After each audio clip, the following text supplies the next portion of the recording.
वालेकुम सामीन। 3 शव्वालुल मुकर्रम है, 5 मई है। सोशल इंडिया न्यूज़ में आपका खैर मकदम है। ख़बर का उन्वान है, हरियाणा में 4 बड़े दहशतगर्द गिरफ़्तार। ये गिरफ़्तारी करनाल से हुई है। इनके पास से बड़ी मिक़दार में बारूद का ज़ख़ीरा बरामद हुआ है और कहा जा रहा है कि हरियाणा को हिलाने की साजिश थी और इनको कहीं से ड्रोन सा हथियार मुहैया कराए जा रहे थे। खबर थोड़ी तफसील से सुने। हरियाणा के करनाल में आज दहशतगर्द के ख़िलाफ़ बड़े ऑपरेशन को अंजाम दिया गया है। इससे फिर एक बार खुलासा हो गया है कि पाकिस्तान किस तरह हिंदुस्तान को दहलाने की दहशतगर्दी साजिश रच रहा है।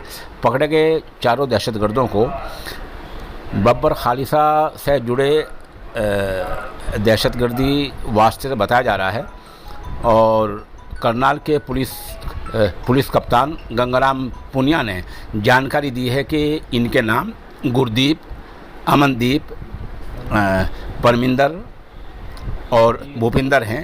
ये इन चारों की उम्रें 20 से 25 साल के करीब बताई गई हैं। इनसे तीन जो है फ़िरोज़पुर के और एक लुधियाना का रहने वाला है।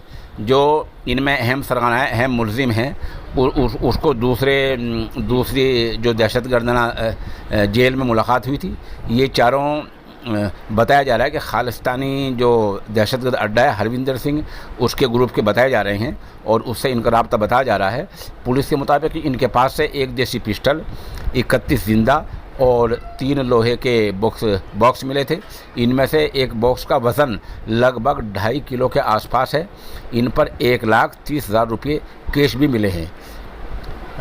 ये हथियार कहाँ जा रहे थे? बताया जा रहा है कि जिन्होंने मालूमात दी हैं, ये हथियार पंजाब से महाराष्ट्र जा रहे थे। अभी इतनी मालूमात हुई हैं, पुलिस ने अभी मज़ीद मालूमात नहीं दी हैं। आप हमारे साथ बने रहें, जैसे कुछ अपडेट होगा हम आपको उससे मुत्तला करेंगे।